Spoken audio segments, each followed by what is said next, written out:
kid took the missing $12,600 from the safe. Mom's voice thundered through the living room, shaking the glass cabinet. My son, Eli, froze, his small hands clutching his juice box, eyes wide like he'd just been accused of burning down the world. Beside her, my sister Hannah crossed her arms, smirking. We saw him near it, Claire. Don't pretend you don't know how kids are. He's sneaky. I didn't move, didn't defend, didn't feed the fire, because I'd already seen the truth, and the truth doesn't shout. My name is Claire Dawson, I'm 36, and silence is my favorite form of revenge. For weeks, Hannah and her husband, Greg, had been living with Mom, supposedly helping around the house, while secretly using her place as a front for their failing business. I dropped by today because Mom called crying about money gone missing. But when I walked in, the entire family had already gathered, a full-blown courtroom, and my son was the defendant. Hannah glared at me. Say something. He's your kid. Take responsibility. I just stared at Greg, the accountant brother-in-law, who suddenly looked like he couldn't breathe. His hand fidgeted in his pocket. His knee bounced. I have something to show you, I said finally, sliding a small USB drive across the table. Mom blinked. What's that? The security camera you asked me to install last month. It records everything by motion. I thought you'd want to see for yourself. The room went dead quiet. Greg's jaw twitched. Hannah went pale. I plugged it in. The footage started playing. And 5 minutes later, Greg's face turned the color of paper. Because the hands caught on camera weren't Eli's. They were his. Greg's face drained of color, eyes locked on the frozen frame on screen, his own hand, sliding the envelope of cash from Mom's safe and tucking it into his jacket. The room went utterly silent, the only sound the faint hum of the ceiling fan. Mom gasped, hand flying to her mouth. Greg, what is this? He stammered. It's not what it looks like. I was just checking. Checking what? I cut in, my tone calm but slicing through his excuses. The total, the texture of the bills. Hannah turned to him, her voice trembling. You told me Eli was lying. You made me accuse him. Greg stood, pacing, his words collapsing on themselves. I needed it for payroll. I was going to put it back. Like you put back the money from Dad's garage sale?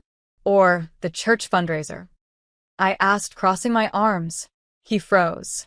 Mom sank into a chair, tears spilling silently. My God, Greg. Eli was still beside me, clutching my hand. I bent down, brushing his hair gently. See, baby? Truth always finds its way out. Then I turned to my sister, whose face was red, half fury, half humiliation. You wanted to see me humiliated, I said softly. Instead, you watched your husband do it to himself. She didn't answer. I pulled the flash drive from the laptop, pocketed it, and said, You owe my son an apology. But as we left, no one spoke. Not even Mom. Outside, the air was crisp, the sky washed in pale gold. Eli looked up at me and whispered, Mom, are they still family? I smiled sadly. Maybe, but not the kind we go back to. Because sometimes blood doesn't bind, it betrays. 2 days passed, and the fallout was worse than I imagined. Mom called nonstop, her voice a trembling mix of shock and denial. Claire, your sister's devastated. Greg says it was a misunderstanding. He's promised to return every cent. I almost laughed. A misunderstanding? He accused a 10-year-old of theft, Mom. She sighed. He made a mistake. No, I said firmly. He made a choice. That shut her up. I hung up and looked at Eli, sitting cross-legged on the floor, sketching dinosaurs with the same focus he used to survive that room full of adults tearing him apart. His innocence was bruised, but not broken. Later that evening, my doorbell rang. Hannah. Her mascara was smudged, and she held an envelope like it weighed 50 pounds. He's gone, she whispered. Packed up, left this morning. He wired Mom the money back. I nodded. Good. Then this ends here. But she shook her head. No, it doesn't. Mom told everyone it was a mistake on your end, that you set him up to get revenge for something petty. They're saying you edited the footage. I stood still, anger flickering behind my ribs. Of course. When the truth hurts, they rewrite it. Hannah's eyes softened. I didn't defend you. I'm sorry. It wasn't enough, but it was something. When she left, I sat in the dark for a while, the drive still in my pocket, the truth they refused to see. And then I realized something. Maybe I didn't need to clear my name to them anymore. Sometimes peace doesn't come from proving people wrong. It comes from watching their lies collapse under their own weight. And this one was already cracking. By the end of the week, their little cover-up started to unravel. Aunt Ruth called first, voice hushed, like gossip was oxygen. Claire, everyone's talking. Hannah's husband got caught taking money from the firm he worked at. They say it's not the first time.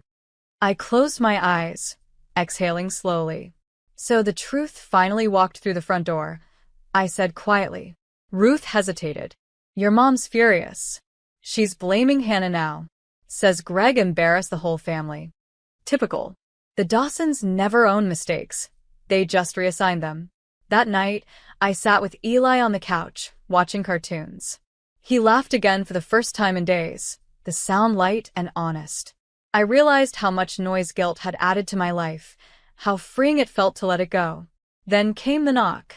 Mom stood at my door, face pale, eyes wet. Can we talk? I opened the door halfway. Is it about Eli? She nodded, voice trembling. I didn't protect him. I didn't protect you. I believed them because it was easier than facing what Greg really was. It was the closest thing to an apology she'd ever given me. Easier doesn't mean right, I said softly. Tears welled in her eyes. You're a better mother than I ever was. The words hit harder than I expected. I stepped aside. Come in, Mom.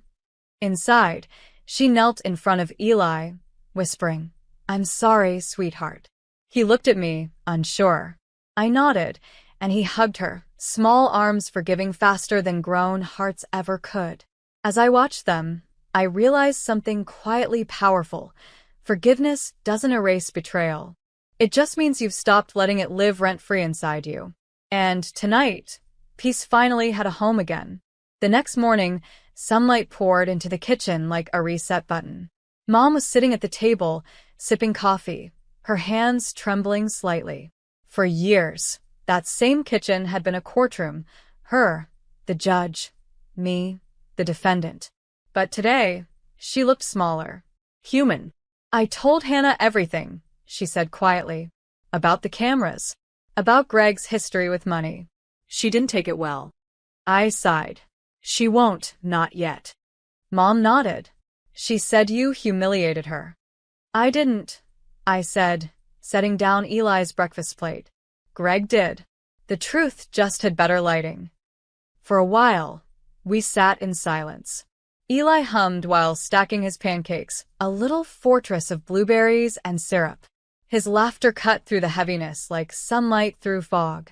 Mom smiled faintly. He's a good boy. He's resilient, I corrected. That's different. Her eyes glistened. He gets that from you.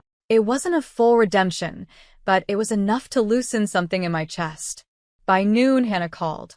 I didn't want to answer, but I did. Her voice was hoarse. He's gone for good, Claire. Took his things, left a note saying I ruined him. I'm sorry, I said, and meant it. Not for him, but for her having to finally see. I wish I'd believed you sooner, she whispered.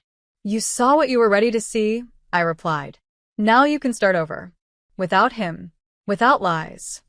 She was quiet, then said, You know, Eli didn't deserve what I said. I'm sorry.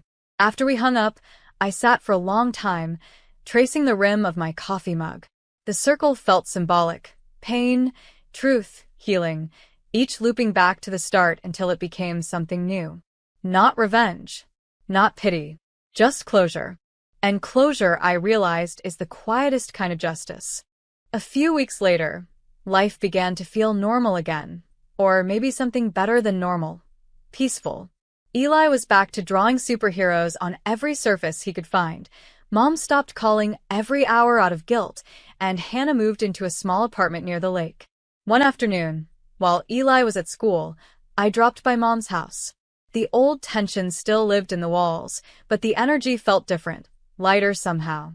On the dining table sat the old family photo, all of us smiling, frozen in a version of love that had long expired. Mom looked up from sorting bills.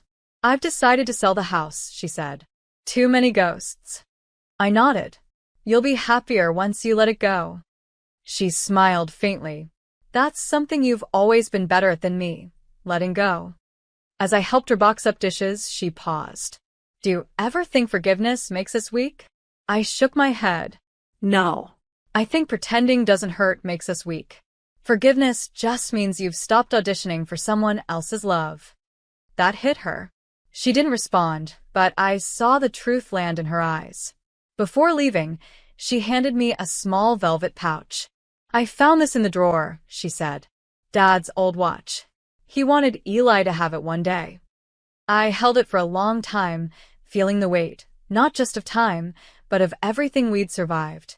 Outside, I watched the sun set over the porch where I'd been accused, judged, and betrayed. But this time, I didn't feel bitterness, only gratitude that I'd walked through the fire and somehow come out steady. Maybe healing isn't loud. Maybe it's just standing where you once broke and realizing you're still here. Months rolled by, soft and uneventful, the kind of quiet that once felt foreign but now felt like home. Eli thrived. His teachers called him brilliant and kind, 2 words that wrapped around my heart like armor. He'd stopped asking about Grandma's house or Aunt Hannah. Kids forget details, but not how people make them feel, and I was determined to fill that space with warmth, not wounds. Then one afternoon, I received an unexpected call from Hannah. "Claire, I got a job," she said, breathless. "At an accounting firm downtown. I'm rebuilding." For a moment, I didn't know what to say. I'd spent years waiting for her to take accountability, and now she finally was. "I'm proud of you," I said sincerely. "Really?" There was silence on the other end, then a shaky laugh. "You mean that?" "Yeah," I said softly. "It takes courage to start over. I know what that costs." She exhaled. "I'm also in therapy. Mom goes too. You started something, you know. You made us all look at ourselves." Her words hit harder than I expected. I wasn't chasing revenge anymore, but hearing that felt like justice anyway. That weekend, we met at a small cafe by the lake. No cameras, no shouting, no accusations. Just 2 sisters with coffee, awkward smiles, and something that almost felt like peace. When she left, she hugged me tightly. "Thank you for not giving up on me," she whispered. I smiled. "I did give up, Hannah. That's how you found yourself." Driving home, the sky was streaked with gold. And for the first time, I realized forgiveness doesn't mean returning to what was. It means giving everyone, including yourself, permission to grow past it. A year later, I stood in my own backyard, fairy lights swaying gently in the evening breeze as laughter filled the air. Eli was turning 11. His friends ran around the garden, chasing balloons and joy like it was endless, and maybe for them it was. Mom and Hannah sat at the picnic table, helping serve cake. No tension, no sharp glances, just quiet understanding. Healing had taken its time, but it had finally arrived in small, human ways. As the candles flickered on Eli's cake, Mom whispered beside me, "I never thought we'd be here again." "Me neither," I said. But sometimes families rebuild, not because they forget, but because they finally remember who they should have protected first. When Eli made his wish and blew out the candles, everyone clapped. I looked at him, the little boy who once stood accused, terrified and silent, now laughing so hard he couldn't breathe. That image alone made every wound worth it. Later, after the guests left and the lights dimmed, Hannah handed me an envelope. Inside was a check, not huge but symbolic. "For Eli's future," she said quietly. "From me. From accountability." I smiled. "You've already given him that." We hugged, no drama, no tears, just peace. That night, when the house fell silent, I stood by the window, watching the moon reflect off the same calm sky that once carried my storms. I whispered to myself. Truth doesn't destroy families, lies do. And mine had finally stopped lying. The world outside was still. My heart, for once, matched it. Because real revenge isn't in exposing others. It's in living a life so healed, they can no longer recognize the person they tried to break.